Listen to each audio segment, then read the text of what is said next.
Magandang araw muli mga kaibigan. Ang pag-uusapan natin sa video ito ay ang tungkol sa retirement benefits ng isang private employee.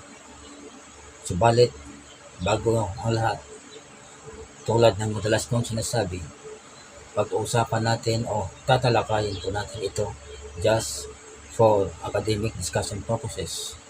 At ito po ay hindi maituturing na bilang legal services.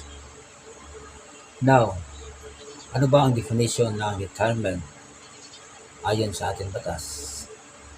Under Republic Act 7641, retirement refers to the cessation of employment of an employee in a private establishment upon reaching the age of 60 or older, but not beyond 65, provided they have served at least 5 years in that establishment. Meron po tayong dalawang klase ng retirement dito. First, we have the optional retirement, and second, we have the mandatory retirement. Kapag ang isang empleyado ay umabot na sa edad na 60 years old, siya ay binibigyan ng batas ng opsyon kung gusto niya mag-retire. Subalit, pag ang isang empleyado ay umabot na sa edad na 65 years old, sa gusto niya man o sa hindi, siya ay kailangan na mag-retire sa trabaho. Kasi po, yung 65 years of age, yan po ang edad na kinukonsider ng batas na mandatory retirement.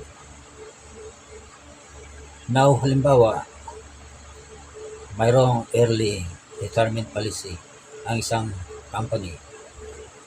Yung employer ay hindi niya basta-basta mai-impose ang early retirement policy ng kanilang company kung ayaw ng empleyado mag-retire sa trabaho.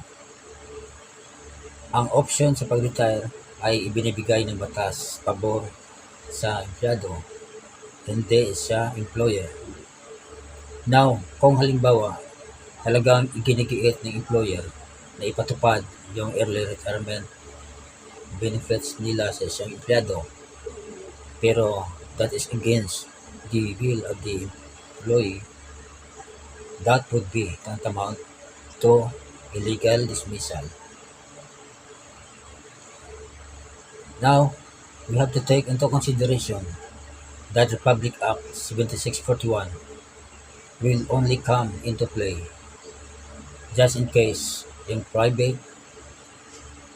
company ay walang specific retirement plan.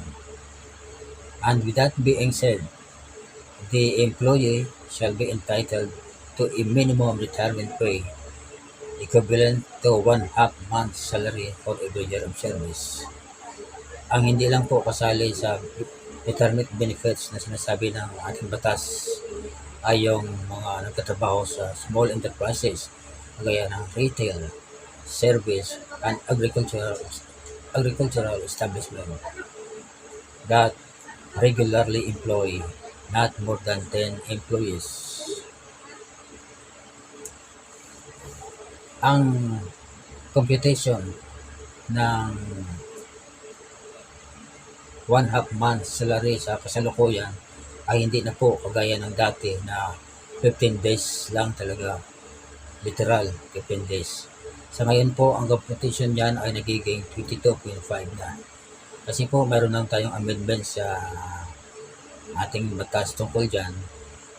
May mga additional na po. Kaya ang computation ngayon nagiging 22.5.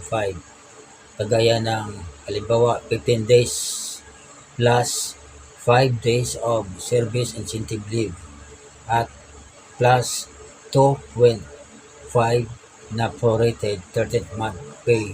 Kaya all in all, nagiging 22.5 days na ang computation ng 1/2 month pay for every year of service.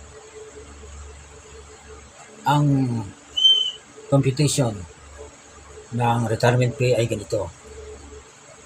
Daily rate times 22.5 times number of years of service equals retirement pay. Now, ang pagkuha naman ng daily rate ay ganito. Kung magkano ang monthly income mo, it should be divided into 22 days. Kung ang trabaho mo sa isang linggo ay 5 days lamang at ang total nun, ayon ang daily rates mo. However, kung ang trabaho mo naman sa loob ng isang linggo ay 6 na araw, ang monthly salary mo should be divided into 26 days. Ang total nun, yon ang daily rates mo. So hanggang dito na lang po mga kaibigan. Sana nakatulong din ako sa inyo kahit paano. Disclaimer lang po, hindi ako abogado, pero law graduate din ako kahit paano.